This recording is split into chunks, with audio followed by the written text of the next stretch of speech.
కేరళలోని ఒక చిన్న గ్రామంలో పచ్చదనం మధ్య ఒక చిన్న కుటుంబం నివసించేది. ఫైసల్, అతని భార్య ఆయిషా, వారి కుమారుడు షహీర్. కాని ఈ కుటుంబ జీవితం అంత సులభం కాదు. పేదరికం వారిని తరచూ వేధించేది. షహీర్ చిన్నతనం నుండి ఈ కష్టాలను చూస్తూ పెరిగాడు. అతని మనసులో ఒకే ఒక కల, తన తల్లిదండ్రులను ఈ పేదరికం నుండి బయటపడేయాలి కదా. షహీర్ కాలేజీ చదువు పూర్తి చేశాడు, కాని మంచి ఉద్యోగం దొరకలేదు. చివరికి ఒక హోటల్లో నెలకు 7,000 రూపాయల జీతంతో ఉద్యోగం సంపాదించాడు.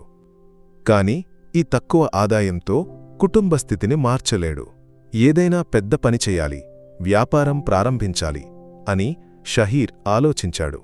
ఒకరోజు షహీర్ యొక్క పాత స్నేహితుడు రషీద్ వచ్చాడు. నీ జీవితం ఎలా సాగుతోంది అని అడిగినప్పుడు షహీర్ తన మనసు తెరిచాడు. రషీద్, నా కుటుంబాన్ని కష్టాల నుండి విముక్తి చేయాలి. 60,000 రూపాయలు దొరికితే నేను వ్యాపారం ప్రారంభిస్తాను. నీ దగ్గర డబ్బు ఉంటే ఇవ్వు, నేను తిరిగి ఇస్తాను. లేదా ఆదాయంలో 40% నీకు ప్రతి నెలా ఇస్తాను. రషీద్ కొంచెం ఆలోచించాడు. నాకొక ఆలోచన ఉంది షహీర్. నా మామ సౌదీ అరేబియాలో ఒక పెద్ద వ్యాపారవేత్తతో ఉన్నాడు. అక్కడికి వెళ్తే నెలకు 50,000 మైనస్ 60,000 రూపాయలు సంపాదించవచ్చు. నీకు ఆసక్తి ఉందా? షహీర్ కళ్ళు మెరిశాయి. అది బాగుంది రషీద్. ఇక్కడ చిన్న ఉద్యోగం చేసి సమయం వృధా చేయడం కంటే సౌదీలో డబ్బు సంపాదించి తరువాత ఇక్కడ వ్యాపారం ప్రారంభించడం మంచిది కదా అని ఉత్సాహంగా చెప్పాడు. రోజులు గడిచాయి. రషీద్ తన మామతో మాట్లాడి ఒక ఉద్యోగం సిద్ధం చేశాడు. కాని ఒక సమస్య, సౌదీకి వెళ్లడానికి 2 లక్షల రూపాయలు కావాలి. షహీర్ దగ్గర 6,000 రూపాయలు మాత్రమే ఉన్నాయి. ఇప్పుడు నేను ఏం చెయ్యాలి అని ఆలోచించాడు. రషీద్ చెప్పాడు, నీవు టెన్షన్ పడకు, మిగిలిన డబ్బు నేను సమకూర్చుతాను. నీవు సంపాదించి తిరిగి ఇస్తే చాలు. అలా షహీర్ సౌదీ అరేబియాకు బయలుదేరాడు. అక్కడ హమీద్ అనే కోటీశ్వరుడి ఇంట్లో ఉద్యోగం దొరికింది. హమీద్ తన వ్యాపారం కారణంగా తరచూ విదేశాలకు వెళ్తాడు. హమీద్కు 2 భార్యలు. మొదటి భార్య ఫాతిమా, 40 నుండి 50 ఏళ్ల వయస్సు. వారికి 20 నుండి 25 ఏళ్ల పిల్లలు ఉన్నారు. రెండవ భార్య లైలా, కేవలం 24 ఏళ్లు. లైలాను చూడటానికి చాలా అందంగా ఉంది కదా.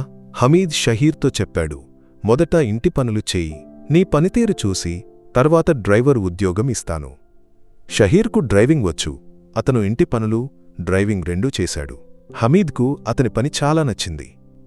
నీవు నైపుణ్యం ఉన్నవాడివి, కాని ఒక షరతు, నా భార్యలతో లేదా పిల్లలతో మాట్లాడకూడదు.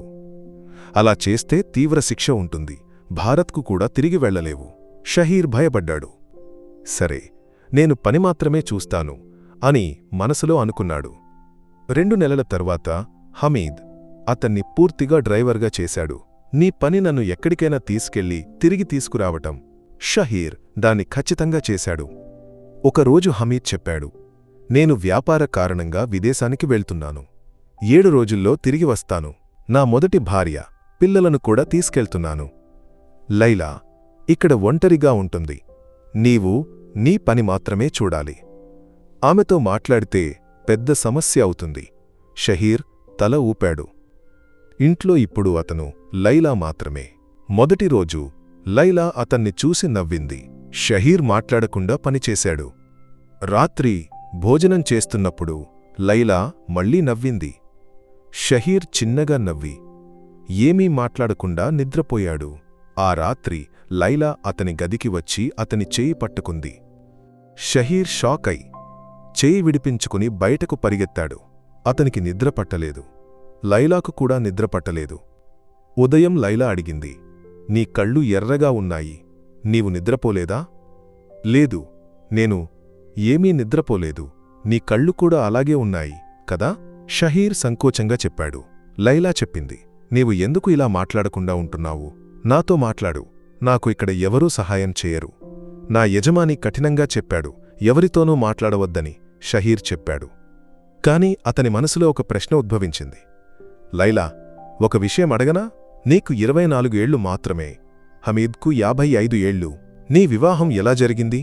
లైలా ముఖం వాడిపోయింది. ఆమె క్షణం మౌనంగా ఉంది. తరువాత నెమ్మదిగా చెప్పడం మొదలెట్టింది. నేను ఒక పేద కుటుంబంలో పుట్టాను. నా తండ్రి హమీద్ నుండి చాలా అప్పు తీసుకున్నాడు. వడ్డీ చెల్లించడానికి కూడా సాధ్యం కాలేదు. నా తండ్రి చాలా బాధపడ్డాడు. నాకు 20 ఏళ్లప్పుడు ఒక హోటల్లో పనిచేస్తున్నాను. ఒకరోజు హమీద్ నా ఇంటికి అప్పు అడగడానికి వచ్చాడు. అప్పుడు నన్ను చూశాడు. అతనికి ఏదో అనిపించింది. నా తండ్రితో చెప్పాడు, అప్పు తిరిగి ఇవ్వు, లేదా నీ కూతురును నాకు పెళ్లి చెయ్యి. అలా చేస్తే అప్పు మొత్తం క్లియర్ చేస్తాను. లైలా కొనసాగించింది. నా తండ్రి 2 రోజులు ఆలోచించాడు. 3వ రోజు హమీద్ను పిలిచి పెళ్లికి సమ్మతించాడు. అలా మేము వివాహం చేసుకున్నాం. కాని హమీద్ యొక్క మొదటి భార్య ఫాతిమాకు నేను భార్యనని తెలియదు. వారు నన్ను ఒక పనిమనిషిగా చూస్తారు. మేము రిజిస్టర్ మ్యారేజ్ కూడా చేయలేదు. నేను ఇక్కడ ఒక పనిమనిషిలాగే జీవిస్తున్నాను. షహీర్ షాక్ అయ్యాడు.